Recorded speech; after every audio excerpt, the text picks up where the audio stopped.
కమిషన్లు తీసుకుంటోంది కాంగ్రెస్ ప్రభుత్వం అనేటువంటి ఆరోపణలు ఇప్పటివరకు చూస్తున్నాం. ప్రతిపక్షాలు అటు బీఆర్ఎస్ కావచ్చు, బీజేపీ కావచ్చు ప్రభుత్వాన్ని ప్రశ్నిస్తూ ఉన్నాయి.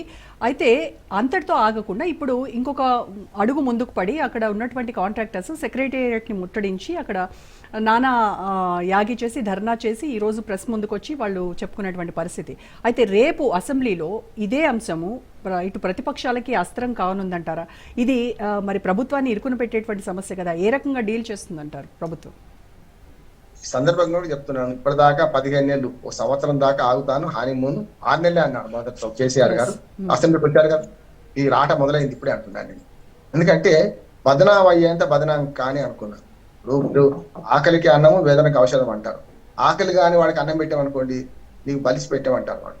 అట్లానే వేదన అంటే నొప్పి లేని దగ్గర జీడి పెట్టండి, జీడి పెడితే ఏమైతే నొప్పి కానీ పుండు అవుతుంది. అక్కడ నొప్పి ఉన్న కాడ జీడి పెడితే ఏం కాదు, నీ జీడి కాల్చి పెడతారు నొప్పి ఉన్న దగ్గర. గ్రామీణ ప్రాంతాల వైద్యం ఎక్కడైతే నొప్పి లేదో జీడి కాల్చి పెట్టినట్టు పుండు అవుతుంది అక్కడ. ఇదే అంతే. నేనేమంటున్నానంటే బదనామయ్య అంటే బదనామైంది కనుక నేను ప్రతిపక్షాలు కూడా సమాయత్తం అవుతున్నాయి. కేసీఆర్ గారు సరే గెలికిండ్రా లేకపోతే వాళ్ళ సింహం చెవులో మనకి ఏదైనా పుల్ల పెట్టిండ్రా అన్నట్టే ఇక్కడ వచ్చిండ్రు. ఇవాటి వైఫల్యాల మీద ప్రతిపక్షాలు బేస్ చేసుకుంటున్నాయి.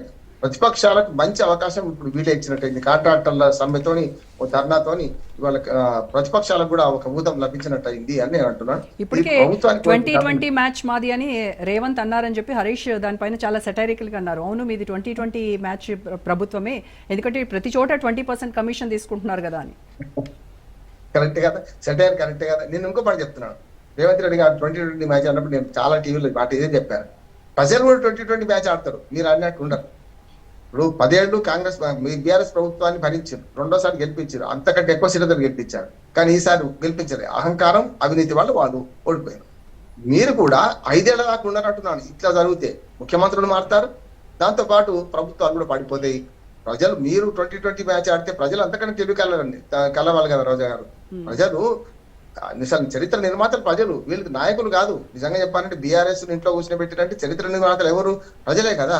ఇక్కడ కూడా ప్రజల నుంచి గెలిచిన వీళ్ళు ఇదే ప్రకారం పోతే అంతకంటే అహంకారంతో అంతకంటే అవినీతితో పోయిన అనుకోండి, వీళ్ళ పని కూడా 2020 మ్యాచ్ వాళ్ళు ఆడటం కదా, ప్రజలే ఆడతా ఉంటున్నాడు. కమిషన్ల ప్రభుత్వం సెట్ అయ్యేది వాళ్ళది, కానీ ప్రజలు గమనిస్తున్నారు కదా ఎవరైంది అనేది. ఈ 2020 మ్యాచ్ ఒకటి. రెండోది అమలుగానే హామీలు ఇచ్చిన వాటిని పొందకపోవడం. నిన్నటిదాకా రైతు బంధు వచ్చింది, రూపాయి వస్తలేదు, అంత అర్థమైంది. నిన్నటిదాకా రుణమాఫీ అనేది కనీసం కొంత అయింది కానీ సగం అయింది, మిగతా కాలేదు. ఇట్లా పడి ఓటేసిన చాలా వర్గాలు ఇవాళ ఈ ప్రభుత్వానికి వ్యతిరేకంగా గళమిప్పుతున్నాయి. ప్రతి గ్రామానికి వెళ్ళండి, అక్కడ ఖచ్చితంగా ప్రభుత్వానికి వ్యతిరేకంగా మాట్లాడే వర్గం తయారైంది. ఎవరికి అడుగునప్పుడు వాళ్ళది.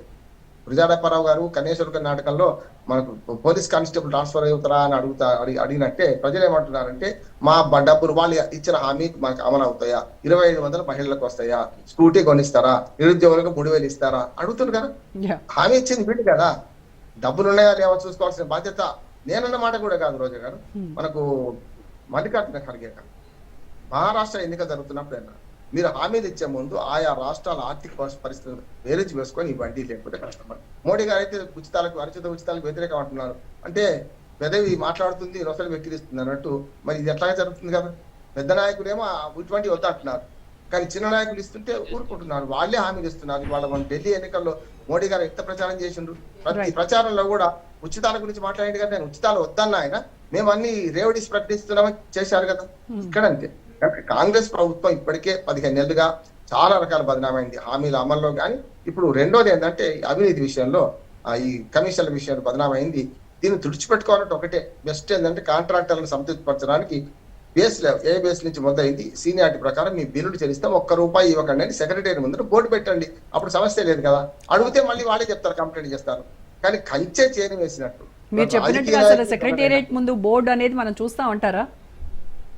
పెట్టుకుని డిమాండ్ చేద్దాం. ప్రజల నుంచి డిమాండ్ రోజా గారు. ఇప్పుడు మన మీడియా మనం 4వ స్తంభం మనం అంతా కదా, కనుక ఖచ్చితంగా డిమాండ్ చేద్దాం. రెండోది కూడా చెప్తున్నాను, కంచె చేరి వేసినట్టు పై రాజకీయ నాయకుడు తీసుకోమన్నప్పుడు ముఖ్యమంత్రి దాకా పై లంచాలు పోతున్నప్పుడు వాళ్ళు ఏం మాట్లాడతారు, వాళ్ళు ఏం చెప్పగలుగుతారు.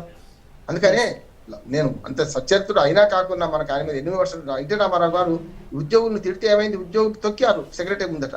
అంటే నిజాయితీ గల రాజకీయ నాయకులు వస్తే ఈ బ్యూరోక్రసీ కూడా భరించదు. మీరు చూడండి, రెండు ఉండే బ్యూరోక్రసీ కూడా తక్కువేం కాదు. రాజకీయ నాయకులు ఓనమాలు నేర్పి అవినీతి ఓనమాలు నేర్పేది బ్యూరోక్రసీ. చాలా ఉదాహరణ చెప్తానండి. దానికి నేను బెసుకొని ఎక్కడ డబ్బులు వస్తాయి మనకు, ఎక్కడ గీకితే డబ్బులు వస్తాయని వీళ్ళకి తెలుసు కదా, వీళ్ళు చెప్తారు, వాళ్ళు తీసుకుంటున్నారు. కరెక్ట్. కనుక కాంట్రాక్టర్ల విషయంలో మాత్రం ఈ ప్రభుత్వం బదనామైనంతగా ఇప్పటివరకు ఏ ప్రభుత్వం బదనం కాలేదు. ఇది పరాకాష్ట అంటున్నాను. ఇప్పటికైనా ముఖ్యమంత్రి స్పందించాలి, అట్లాగే ఆర్థిక శాఖ మంత్రి స్పందించాలి, మంత్రులు కూడా ఇలాగే స్పందించాలి. కనుక ఆయా కొనసాగితే శాఖల్లో ప్రభుత్వం భారీ మూల్యం చెల్లించుకోక తప్పదంటారు. ఇప్పటికే అధిష్టాన వర్గం దగ్గర మెల్లమెల్లగా రేవంత్ రెడ్డి గారు పలుకుబడిపోతుంది అంటున్నారు. ఒకటో కృష్ణుడు పోయి ఎస్ ముఖ్యమంత్రి గారు రెండో కృష్ణుడు వస్తా అంటున్నారు. మరి అదేం జరుగుతుందో రాజకీయ పరిణామాలు కూడా దీనికి తోడవుతాయి అనుకుంటూ మరి ఇప్పటికైనా సరే ఒక పద్ధతి ప్రవేశపెట్టి ఆ కాంట్రాక్టర్లను మొదటి తల్లబరిస్తే బాగుంటుందని, రైట్ అండి. వాళ్ళ క్షేమం ఉంటుందని నేను అంటున్నాను. Yes thank you so much Rammohan garu. ఇది ఇవాల్టి special drive. Stay tune to Raj news.